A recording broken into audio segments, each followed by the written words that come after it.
Rising is for organizations that are growing but quietly losing clarity along the way. Revenue may be up, hiring may be strong, yet decisions take longer, collaboration feels harder, and leaders are exhausted trying to keep everything aligned. The pressure is to push harder, launch another initiative, implement another tool, demand more output. But intensity cannot compensate for misalignment, and effort cannot fix what leaders cannot clearly see.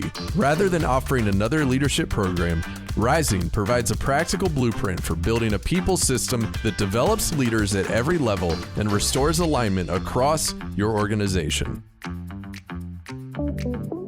This is the Leaders Rising podcast, creating bigger futures, building thriving cultures. We believe you can become a leader worth following. Most leaders don't wake up thinking their culture is broken. They wake up thinking they just need to work harder.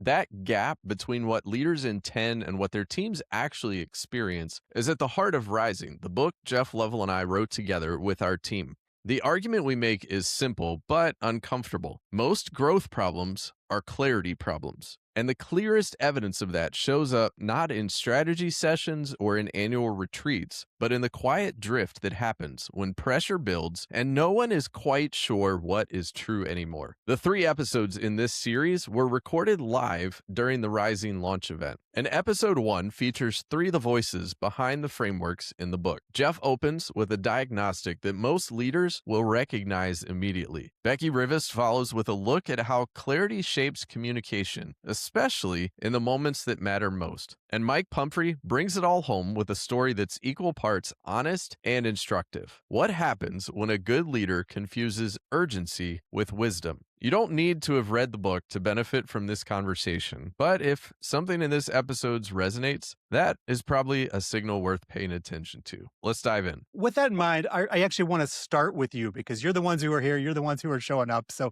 I want to start with you because most of you who are listening to us or watching us right now, you know what it's like to carry the real weight of leadership. You are people who are responsible for other people. You're responsible for vision. You're responsible for performance, for budgets, for momentum.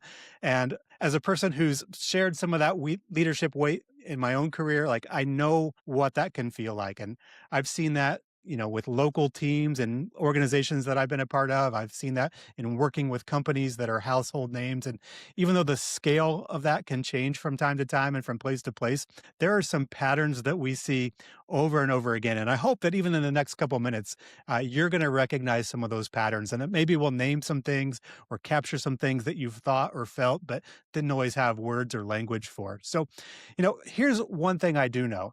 If you're a leader who carries weight for an organization, you probably don't wake up in the morning thinking, I think our culture might be broken. Because most leaders don't think their culture is broken because they're so close to it. And, culture tends to just be this thing that's happening in the background and we just kind of check in on it every once in a while, maybe at the annual retreat. And so most of the time, culture doesn't get a lot of our attention. So you don't think in the morning, hey, culture's broken. And you don't think about that either because you care. You know that you're invested. You know that you're moving something forward. You know that you guys are building something meaningful from your perspective.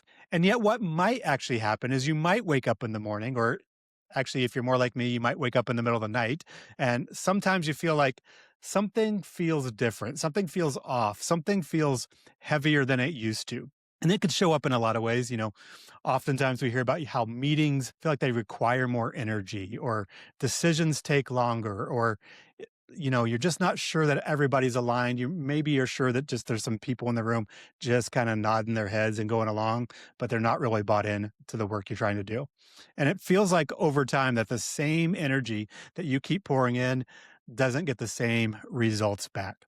And the truth is, in those moments, nothing's collapsing and nothing's falling apart, but it does feel like something's starting to drift. And if we don't catch it soon, that drift compounds over time. So I would say it plainly like this. Culture doesn't often break, it drifts. Culture doesn't often break, it drifts. So I bet you've seen this. You know what this looks like or feels like. And usually that drift happens when pressure goes up inside the organization. So I want you just to think about in your own leadership situation, in the organizations, the companies where you lead, when the pressure goes up, what else tends to go up with it? Go ahead and drop a word in the chat. Just one word is all you got to do. Uh, when the pressure goes up in your organization, what also increases along with it? For example, one person might say speed. When the pressure goes up, our speed increases as well. I know another woman I was talking to recently, she would say when the pressure goes up, silence goes up in her organization. Everybody kind of retreats to their own corner and puts their head down. I'm curious what else you might name. Go ahead and put a word in the chat there if you can. What do you see increase when the speed and the pressure of your organization increases as well? Maybe it's meetings, control, silence, shortcuts. That's an interesting one. And we take more shortcuts and we maybe don't do everything the way we say we want to. What I notice in there is that there's definitely some patterns, right? Pressure doesn't reveal I'm sorry, I would say it this way. Pressure doesn't create culture. It doesn't change culture. What pressure does is it actually reveals the culture that's running kind of under the surface all the time. There's a culture that we talk about, and then there's the culture that's actually revealed when things matter. Yes, someone else just said, hey, one thing that increases when pressure increases is errors. That's true too.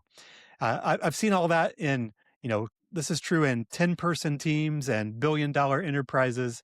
The scale is different, but the pattern is the same. And this cultural drift that happens when the pressure goes up, really there's two conditions that cause this kind of cultural drift that really changes the leadership game. When pressure grows and when speed increases. When pressure grows and when speed increases, culture starts to drift. And here's the hard news. You might be nodding along right now saying, yeah, that's all true. And maybe you've seen it, maybe you feel it. But here's the uncomfortable truth, especially for senior leaders, is that you set both of those. You set the pace, you set the urgency, you define what gets rewarded. And when the pressure builds, those are moments where our intentionality can start to wane and things start to feel a little more accidental. We fall back on old habits, our default settings kind of come back into play. And in those moments, that's when culture is telling you the real truth about how things work around here. That's when culture tells you the truth more than at the company retreat, more than at the values statement that's on the wall, more than in the company onboarding. Culture is revealed when behavior collides with values. Let me say that again and I'll unpack it a little bit. Culture is revealed when behavior collides with values. You've seen that. It looks like this. We say we value accountability, but it's okay unless you're a top performer, right? We say we prioritize well-being unless the quarter's tight and then we need you to show up for that extra time. We believe in collaboration unless we're in a time crunch. It's in those moments where we say what we value and what we actually live like we value, when those values collide. That's when it's revealed, when culture is revealed. And that's when the people on your team, the people in your organization, the people you're responsible for, that's when they're learning what actually matters around here. Not from what you say, but from what you allow. So let's take that and actually go a layer deeper. And then we're going to talk in the rest of our time together today about what is a leader supposed to do about all this. Right now, we're kind of diagnosing the problem and getting a few layers deep on it. But let's go a layer deeper. I'm going to give you one more sentence, and I want you to put something in the chat again here, okay? So just give us a short phrase to fill in the blanks in this sentence. We say we value blank, but under pressure, we tend to blank. So give me the two blanks there. Yeah, you can drop those in the chat. We say we value blank, but under pressure, we tend to blank. We say we value work-life balance, but under pressure, you're going to get an email from me at 5 a.m., right? Or, what's an example from your world where you've seen how leaders say we value this, but when the pressure cranks up, something else takes its place. I'll give you a moment to put something in the chat there. And even as you're thinking about it, the two different things we would put in those blanks, whatever you put in the first blank, we say we value this, but under pressure, this is what actually comes out. That's drift. And that happens not because you're careless, not because you don't care about the culture. It happens because there are these unclear patterns, these unclear things that happen in every organization that become culture. And unclear culture becomes the system. It becomes just the way we do things around here. No matter what's on the website, no matter what's on the wall, those things that come out under pressure, if we don't pay attention to them, if we don't lead into those places, that's when culture starts to drift. Yeah, we say we value people, but under pressure, we value the bottom line. Yeah, that's a great example. And here's what I've learned. Here's how I've seen this play out for teams and leaders. No matter how much they love culture, no matter how much they believe deeply in the values, here's what I've learned is leaders judge culture by their intentions, but teams judge culture by their actual experience. Leaders judge culture by their intentions, but teams judge culture by their experience. And that gap between what you intend and what it actually feels like on the other side, that gap is where culture breaks down. That gap is where trust erodes in your leadership and in team settings. You might intend clarity, but maybe they experience confusion. You might intend urgency, but they might experience it as pressure. You might intend high standards, but people experience, I'm just afraid of making a mistake around here. You might intend decisiveness, but they might experience feeling like they're shut down. And because you know what's in your heart, because you know what you meant by all of that, you assume that, well, everybody understands where I'm coming from. We're all on the same page around here. There's alignment about what matters most. But real culture that defines whether an organization will rise or fall, culture isn't built on intent. It's built on experience. And again, it's not because you don't care, but it's because you can't always see clearly. You lack the clarity that you need to lead into those moments. And the more authority you have, the higher your place in the organization, the more it magnifies that gap. Here's what this looked like in my own leadership. Early on in my career, in my leadership journey, it was definitely my tendency to move fast. When I saw a better direction, I pivoted. When I felt like things were slowing down, I would push harder or I'd start something new. And for me, that felt like I'm being an awesome leader. I'm being decisive. I'm moving things forward. But from my team side, what they experienced was it felt really unpredictable. And so what happened was I started to notice, it doesn't seem like people are as committed as they used to be. It seems like people aren't going all in on things. And it really what they were doing was just figuring if they waited a few more days, Jeff would probably change his mind again and there'd be another change around the corner. And I was just left guessing. No one told me this until finally, like way too long into the process, someone said, do you realize how unpredictable this all feels? And truthfully, like that stung. I did not enjoy that leadership moment. And yet what that person gave me then was a real gift. It didn't change my intent, but they had never even seen my intent. What they gave me was clarity. I could see what I couldn't see before. And so here's what I've learned from working with teams over the years. The higher you rise, the less honest feedback you get unless you work really hard for it. And again, it's not because people don't care about what you're doing, but because the risk of telling you the truth often increases as well. And that means your blind spots increase with your authority as well. And your blind spots get multiplied in those moments. And that's true for all of us. None of us are exempt. If you have any influence, any leadership role, this can be true of you. And those blind spots can accidentally, if we don't, pay attention there, those become things that we allow to happen without thinking, without clarity. And so I would say it turns into this. It turns into we start permitting things. And what you permit, you promote. If we reward performance over principles, you're defining culture. If you are avoiding hard conversations because you just want somebody to get their job done, you're defining culture. If you say you value work-life balance, but you're the one sending emails at 5 a.m. and 10 p.m., you're creating culture. And if your values, your culture come with footnotes, you're defining culture. When I say if they come with footnotes, it means like we say we value this unless this is the case. Or we say we want this to be the way it is, except for when this is the case, right? And so they come with these footnotes, and those footnotes are more about what your culture is really like than anything we say on a poster or at a retreat.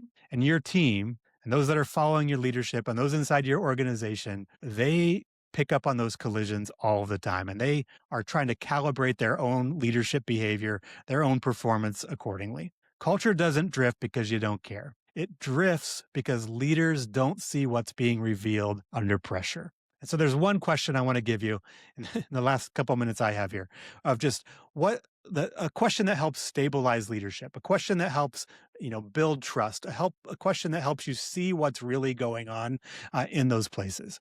And here's the question, and we use this all the time with our clients and in the work that we do. The question is, what's it like to be on the other side of me? What's it like to be on the other side of me?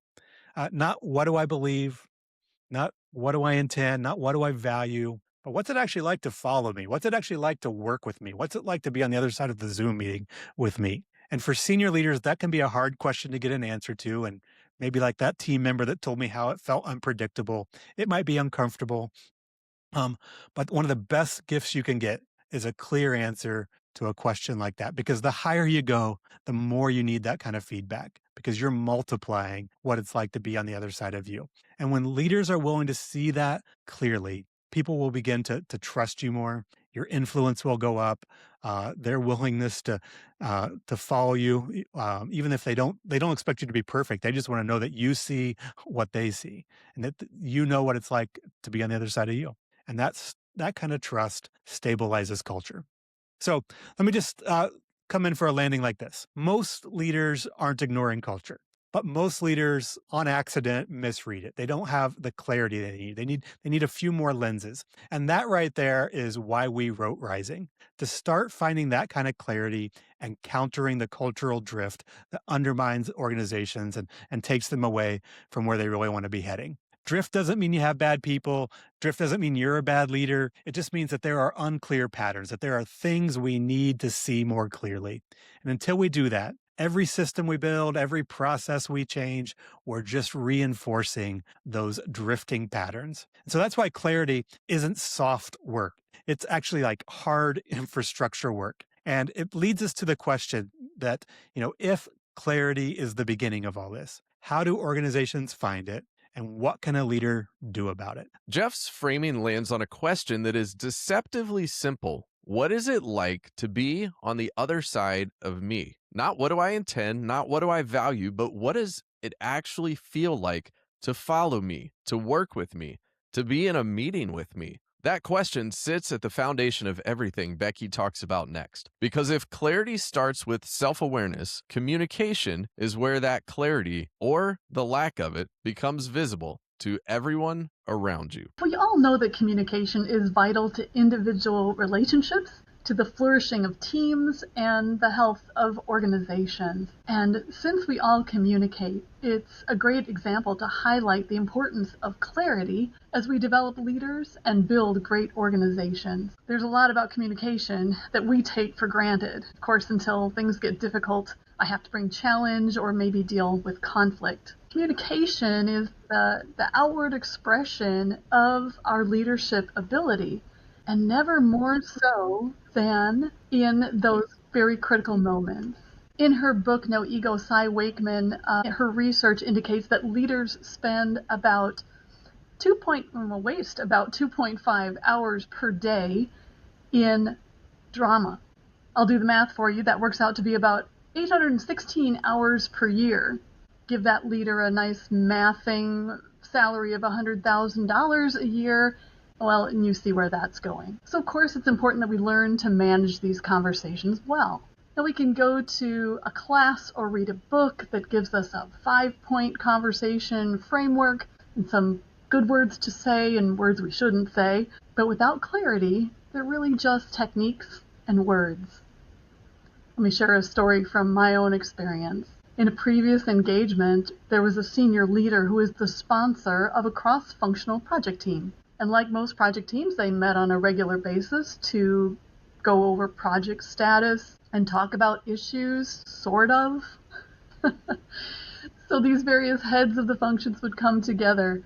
But the truth is, the project was going badly for a while, but nobody wanted to speak up. The senior leader, who was the sponsor, had a reputation for calling people out in public and being harsh. So these leaders, other leaders, were afraid to speak the truth. My friend was the project manager on this project, and of course it's her responsibility to make sure the sponsor knows what's going on. And so she had to be the bearer of bad news. She laid out what was happening, what the impact was, and what options that they had. When she finished, the senior leader stands up, grabs all the folders and papers she brought with her, and slams them down on the desk and says, "Finally, someone who will tell me the truth." It kind of points out that paradox that Jeff was talking about, where I say I want one thing, but I'm getting something else. She was saying she wanted the truth, but over time her actual attitude and her behavior were literally promoting something else.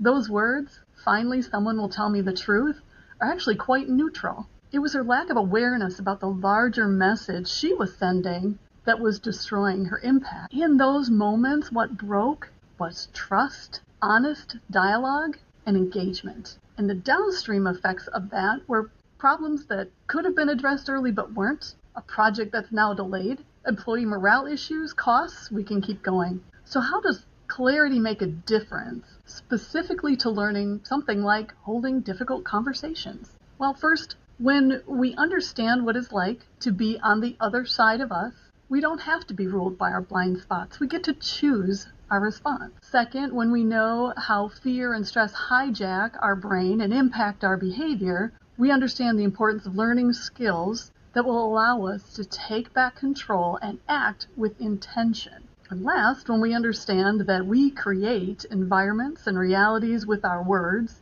we gain the motivation to turn insight into action. And that's when things truly start to change. Insight provides the why, and it makes learning personal and meaningful. Then when we layer on an effective how with tools and skills, leaders aren't just equipped, they're empowered to elevate the environment around them and overall just get better results.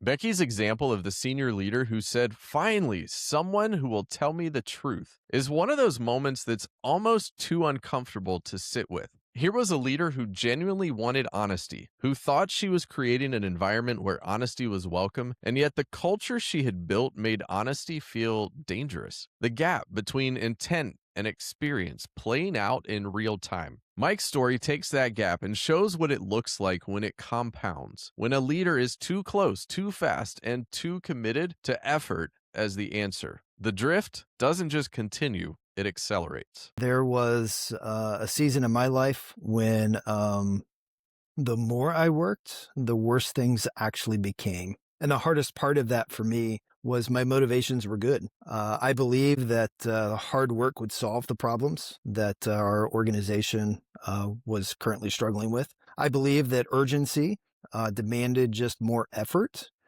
And I believed I was being responsible. And so there were three pressures that were converging upon our organization. We're a startup about 7 or 8 years in. And one of those pressures was a facility strain. And so we had currently had outgrown our space. Demand, you could say, was exceeding capacity. And we needed to find a space to move into that would allow us to scale to the next stage of our organization. Another pressure that was converging at that same moment was a leadership gap. We had an internal leadership gap that I knew was not going to allow us to scale to the next stage that we had to go as an organization. And then lastly, there was some cultural fatigue. It had been maybe 18 months, maybe 12 months prior. It was a key second-tier leader, had just stepped away. And, we had been running hard for a while, and the system, I could tell, was tired. However, I didn't see fully how tired the culture was, how fatigued the culture was. So, yeah, we had those three pressures converging at once around facility, around leadership gap, and around cultural fatigue. And instead of stepping back, instead of seeking better clarity, instead of assessing, instead of asking what's really needed here, I accelerated. Longer hours became longer hours. Weekends began to disappear. When I was home, I really wasn't home. I was physically present, but mentally gone, trying to solve the problems in my mind that our organization was struggling with. And we made really quick decisions because urgency felt like it was going to be responsible. I confused urgency with wisdom. And so facility decisions, we involved a couple people but didn't go as in depth as probably what we should have to research what the best space was going to be for us next. Hiring decisions, we hired a few in rather quickly. And within that hiring, I knew that we needed help. And we did a partial due diligence, you could say. We checked some references, but at the end of the day, we probably ignored some of the yellow flags on a couple of those hires. And then culturally, instead of recognizing the fatigue that was in the culture, I ramped up the intensity in the culture that was already tired. You could say I was pouring gasoline on a system that was already running hot. And I'm sure that you have seen some of this in your own work and some of your own mistakes over time, seeking fast decisions rather than clarity. Love for you to put those in the chat. But, I missed signals of fatigue. There were warning signs in the hires, and there were limits in my own health and my own body, if I'm honest. And the results over the next few years, I personally burned out. I had to step away, not because of ethical issues, because of physical strength. And my body was no longer going to allow me to lead at that kind of intensity. And so I had to step away. And I watched over the next couple of years, the organization had to let go of a couple of those hires. There was some painful exits there. I had to spend some time rebuilding my own health. And I watched the organization had to make a pivot in facility within about 18, 24 months. They had to go find a different space. And so you could say that the harder I pushed, the more expensive and the more expansive my decisions had become. I would say I probably violated a core axiom of mine, and that is work smarter, not harder. Believing that 80% of our effort often produces only 20% of our results.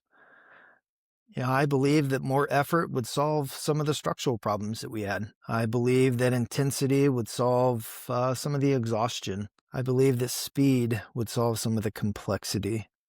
And effort works until it doesn't work anymore. And exhaustion distorted our discernment. Urgency was not a good strategy. And sometimes the most responsible thing a leader can do is kind of pull back. Instead of pushing harder, kind of pull back, gain some long-term clarity. And this was a season that I learned that effort is a tool, not a solution. When you make the mistake of, effort being a tool, when you make the mistake that effort is the strategy and not a tool, it eventually stops working. It eventually catches up with you. And so, I through that story, I've learned over the years, through that experience to kind of pull back, to seek better clarity, to slow down in decision making, and to hit pause, and to not make decisions today that can, sometimes wait till tomorrow. But that was a story that I think is a helpful life lesson for all of us. I know it was for me. Effort is a tool, not a solution. That line from Mike is probably worth writing down somewhere you'll actually see it and remember it. What connects Jeff's diagnostic, Becky's communication lens, and Mike's personal story is not a framework or a model. It's really an honest look at the cost of leading without clarity and a quiet invitation to start asking different questions. The kind that feel uncomfortable at first, but the kind that actually change something. In episode 2, we'll shift from the problem to the infrastructure. Steve is going to walk us through what happens when organizations try to solve clarity problems with technology and why that almost always makes things worse before it makes them better. Thanks for listening to this episode of the Leaders Rising Network podcast. Connect with us on LinkedIn or visit online at leadersrisingnetwork.com.